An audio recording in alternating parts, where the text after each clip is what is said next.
What's the word, people? It's your boy J Money and boy. And golly, it's been a minute. Excuse me. This is most likely like the latest I've ever done a top game of the year video. So, funny story, I actually had the video recorded a long time ago, but the computer I recorded it on broke before I could like finish editing it. And so I just got busy with school and a whole bunch of other stuff. I was like, at this point, fuck it. But I was like, I finally got some time now. I've been working out a lot, but has free time. Got some time off work. So I said, you know what, fuck it, miss well. It's a tradition to do it every year. This is the one fucking video I'm consistent with is that one. So I decided, fuck it, we'll do it. So yeah, there'll be honorable mentions this time, and for the first time, it'll be the honorable mentions will actually be filled with all the games that came out in the year that I'm doing it in. Because like usually it'd be like some old ass game from 2013. It's like, damn, why is it in there? I was like, because I played it this year, played too much of it, but it wasn't a game that dropped this year, but I still want to recognize it. But anyway, yeah, top games of 2022. Probably pretty predictable if you know me, but we gonna see. Let's get to it. I'm fucked up, homie. You fucked up, but a goddamn.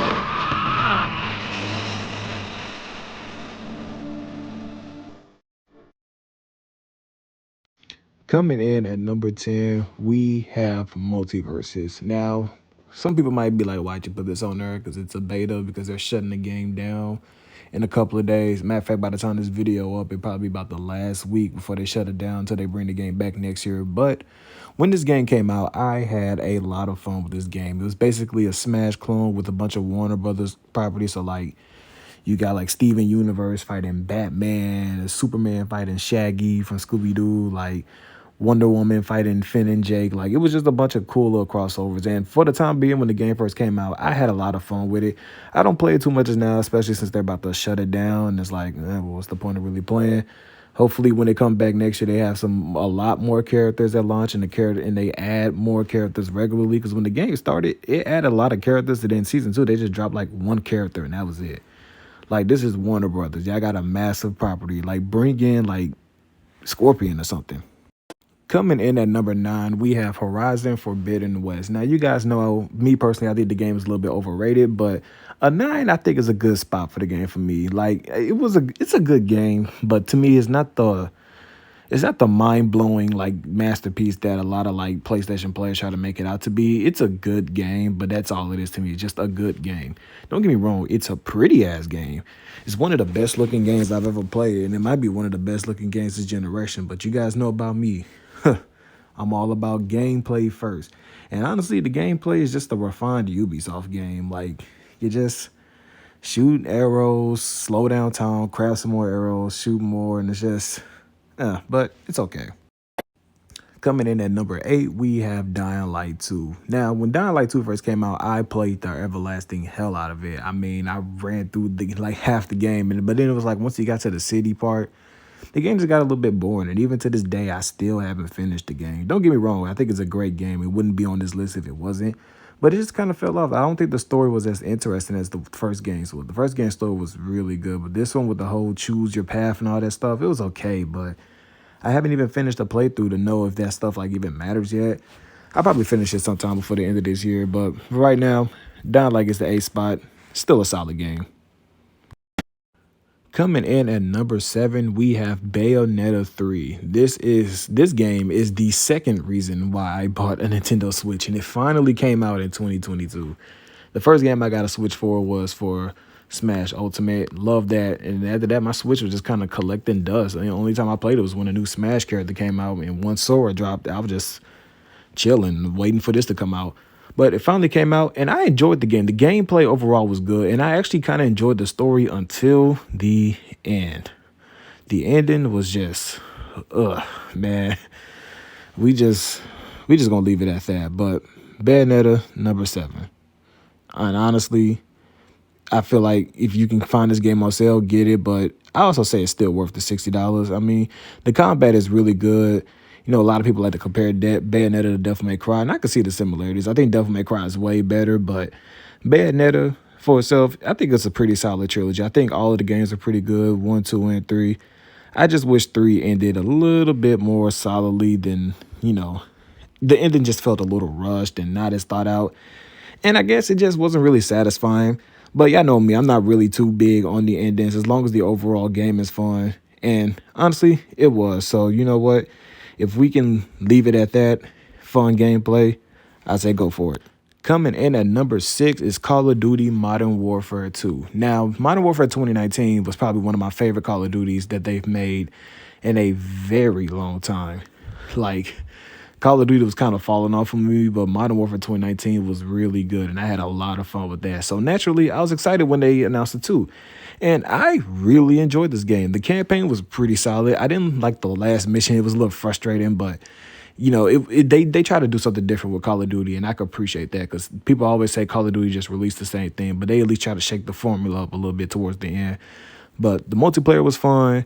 I had just about as much fun as this that I had with Modern Warfare 2019. So hopefully, whenever we get to the reboot of Modern Warfare 3, I hope it's just as good as the OG.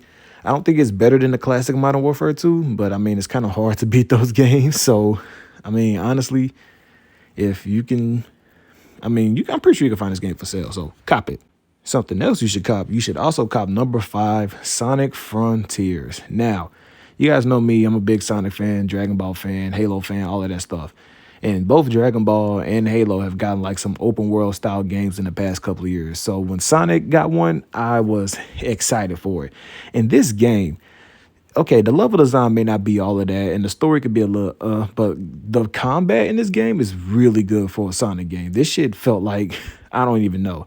Like it was made by Platinum Games or something. It actually felt powerful. And even when you went supersonic, you weren't just flying and crashing into the shit. You were actually doing combos and like whooping ass. And so, honestly, I'll repeat what a lot of people said about this game. It feels like a nice little proof of concept. And if they can take this proof of concept and like expand it for a sequel or even DLC and make the game even better, I think this is a step in the right direction for Sonic. I think it needed this little nice change of formula. They just need to they just need to stay consistent with it, refine the elements, polish it. And I think Sega is in the room for like a nice little masterpiece, like the Sonic comeback or the Sonic Renaissance. They got the movies, the games are getting better. Like, we in there. Speaking of what's in stuff, coming in at number 4, we have Lego Star Wars The Skywalker Saga. This game is a Lego fan and a Star Wars fan dream come true. It's basically all the Star Wars movies. So from episode 1 to episode 9, the end with Rise of Skywalker, it's all of those in one game. And it's just fun. So many characters. They improved the combat because I always thought Lego games were a little simplified, but they were in their bag with this one. I played this game so much when it came out because Lego Star Wars was my shit as a kid.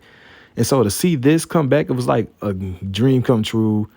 It was like a passion project, and it took so fucking long to come out, but it finally came out in 2022. And honestly, I couldn't have asked for anything better. If you want to experience Star Wars in a fun, quick way, you got kids or something, or you just want to play it for yourself in a goofy way, by all means, cop Lego Star Wars The Skywalker Saga. I honestly couldn't have asked for a better game than what they delivered us. It was so much fun, and just pointing out all the movie moments and all of that, it's just a great Star Wars game. Coming in at number 3, we have Sifu. This game is a sleeper hit, but this game is so clean. Mastering this game was one of the most satisfying things I've ever done in a video game. It's just a nice kung fu beat 'em up. I feel like fucking like John Wick, fucking Jackie Chan, just like any kung fu action movie you ever seen. Like that's what this game is, bro. And like it was very hard when it first came out, but I mastered it and got it, and I beat it before they added the easy mode and all that shit. So I got my shit. I did what the fuck I was supposed to do. But if you want to play this game, I think it's on everything. It's on PlayStation, Switch, Xbox, PC. Like, go ahead and give it a shot. If you find it too challenging, put this shit on easy. You'll still have a fun time. I think everybody should experience this smooth beat 'em up game. Like it was just everything about it was just so smooth. I was like, oh my goodness, the parrying, the dodging, the combos, all of that. It was just so good. And it just makes you wonder, like, what else can this studio do? Because I didn't like their last game, but Sifu's amazing.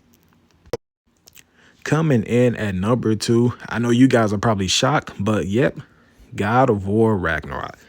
This game, oh, between this and number one, it was such a hard choice. But in hindsight, not really, because compared to this and number one, there's only one of them that I went back and played again just to like, get a grasp of it. But I'm not going to sit here and act like this game didn't have a great story, great action, like set pieces. The gameplay was pretty much similar to the first God of War, but like, the old saying, if it ain't broke, don't fix it. They changed up not too much, but it still felt familiar. And like, I don't think anybody was sitting here saying that God of War 2018 combat was horrible. So, you know, but honestly, like the story, it has some like good emotional moments, some good hype moments, like some like wow surprise moments. It was just so good. And it was like the studio, like how they did that with the limited hardware that they had, because they had to make this for PS4 as well. But they were in a bag with this one. Honestly, I am glad that hopefully this is the end of the series, because too much of a good thing can eventually become annoying. But, you know, it's God of War. Like, I don't think anybody will ever get tired of seeing Kratos, like, fuck shit up. But honestly, I think it wrapped up the little mythology trilogy that they got going on pretty well. And honestly, I don't think they need to make another God of War. Let Kratos rest. Let Kratos have his little story conclude and just be done with it, because I don't know how in the world they're ever going to top this. God of War Ragnarok, number two.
And coming in at number one, my game of the year for 2022, you know what it is, Elden Ring. I know some people are like, you put this over God of War. This game doesn't even, the story in this game isn't even all that. True, it's not. It's pretty simple. You just become the Elden Lord. But like I said before, when I talk about Horizon, I am a gameplay first. And this game, oh, it's so good. Don't get me wrong. Yes, it's an open world Souls game. Yes, it's hard. Yes, it's challenging. Yes, you're going to be frustrated. But at the same time, I don't think any open world game other than this has like captured the feeling of like an adventure. Like I can recall every single moment of my playthrough, because every single moment of my playthrough was impactful. And that's something that I can't say about every other game before on this list. And like, even if you're new to Souls games, there are a lot of people who are new to Souls games that got this and they absolutely loved it. I say give it a try. It's co-op with your friends. Get some friends to try, grind it out together. It's just amazing, like, because this is the one of the few games where I seen the progress of my character and go from a weak-ass motherfucker to a god that just be bodying motherfuckers. And honestly, that's what we play Souls games for. So, Elden Ring, my game of the year. Peace out. Yo, like, and when I wake up, I recognize for the bank cut.